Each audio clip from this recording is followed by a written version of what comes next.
Now, have you ever thought about building your own house? You have to buy the land, get an architect, buy the materials, the list goes on. But you can build your own place from mud. Now, it's pretty easy to do, it's cheap, and it's something you can do yourself. It's become stylish now to say we're conserving energy and resources, and it's begun to affect what we drive, what we eat, and the houses in which we live. Imagine a house where, when damaged, you can top up a wall by reapplying a layer of the original building material. Not only that, but for cob structures, the material which make up cob are typically dug on site, and the final structure is fully recyclable and biodegradable, making it about as green as it can get. It is believed original cob work dates back to the 11th and 12th centuries in Afghanistan, which has the oldest man-made cob structures. Cob consists of a mixture of clay, sand, straw and water, and is generally used to create sculptural artistic forms due to the ease of creating rounded shapes. In the UK, it is associated with Cornwall and Devon, southwestern counties, which had constructed using cob since the 15th century.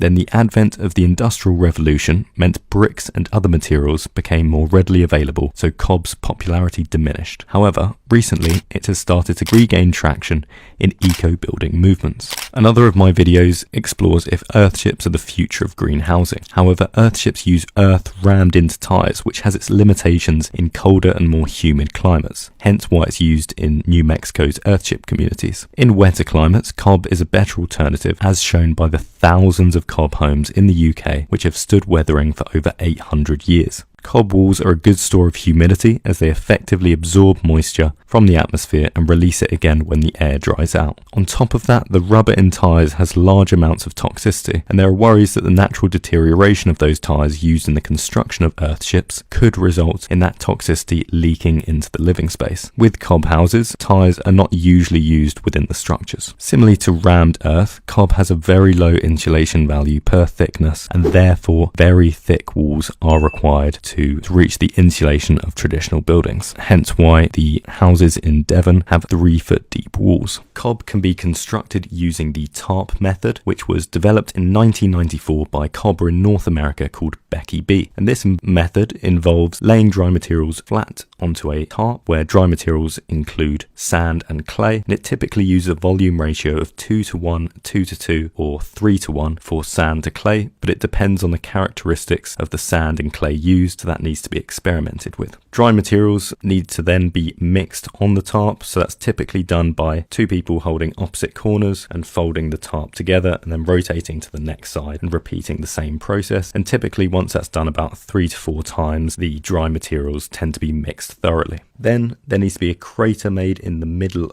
of the mix and a small amount of water added. So typically the volume of water added is 5 times less the total volume of sand and clay added together. And it's important the mix holds its form when building. As before, the mix can be mixed together by folding the corners in and then rotating to each corner. And if the cob is a good consistency, it should form into a huge burrito each time.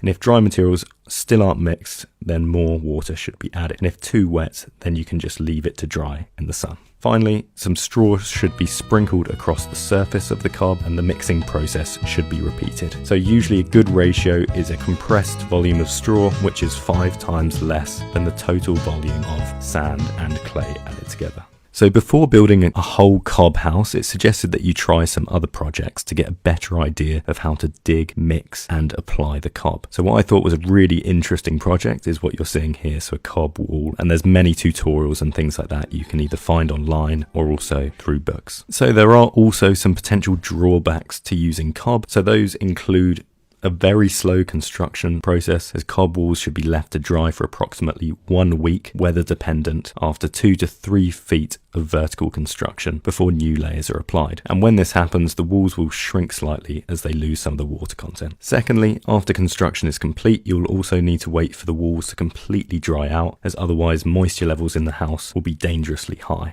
and that can take up to 2 years. Thirdly, construction cannot take place in wet weather, and the home will need an adequate roof or protection from the rain, as cob is very susceptible to water damage, hence why it's suggested that there is a roof with ample overhang. On top of that, maintenance will be a lot more labour intensive than a typical home due to potentially having to reapply layers, and to pass Part L insulation performance requirements for building requirements in the UK, walls will need to be about 3 feet thick. unless some insulation is added in, as is discussed later on in this video. If you are enjoying the video, please do leave it a like and subscribe to the channel. It does really help out the channel. I have many other videos exploring similar topics on that.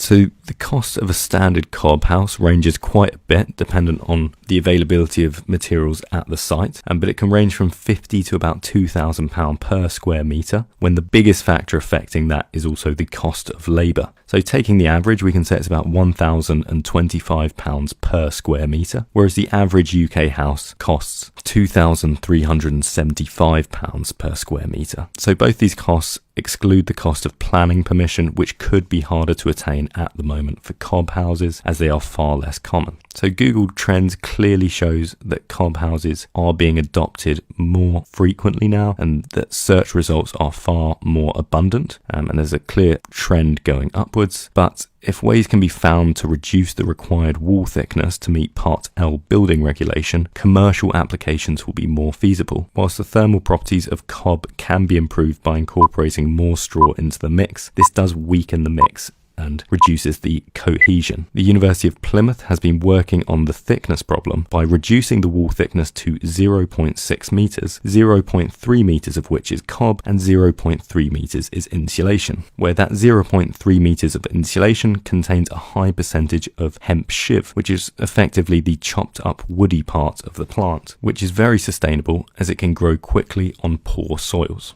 Whilst I don't see cob replacing standard building materials for at least the next few years, if more focus is put on meeting building regulations, sustainable methods for producing cob and building with it can be established. Thank you for watching. I hope you enjoyed the video, and if you'd like to support the channel, please like this video and also subscribe to the channel.